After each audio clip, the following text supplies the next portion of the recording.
अस्सलाम वालेकुम प्यारे बच्चों, कैसे हैं सब? इंशाल्लाह सब खैर खैरियत से होंगे, ठीक और फाइन होंगे। मेरी वीडियोस पसंद आ रही होंगी, बच्चों को सीखने को कुछ मिल रहा होगा इंशाल्लाह। मेरी नेक्स्ट जो है ये पैराग्राफ दिया गया है, इसको हमने कंप्लीट करना है। कैसे, क्या वर्ड्स यूज़ करने हैं हमने इसमें? गा, गी और गे लगा के ये पूरा पैराग्राफ हमने कंप्लीट करना है। हम करना स्टार्ट करते हैं। बिस्मिल्लाहिर्रहमानिर्रहीम। सबसे पहले, मैं और मेरी बहन अभी छोटे हैं, हम बड़े होकर अच्छे अच्छे काम करेंगे। बढ़िए के। मैं बाहर के सारे काम किया करूँगी।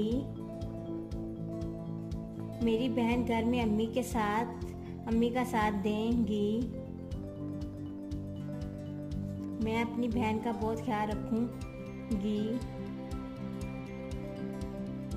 हमारी कोशिश होगी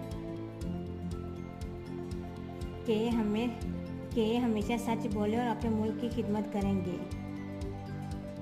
ये है, मैंने गा गी लगा के जुमले को, सेंटेंस को कंप्लीट किया है।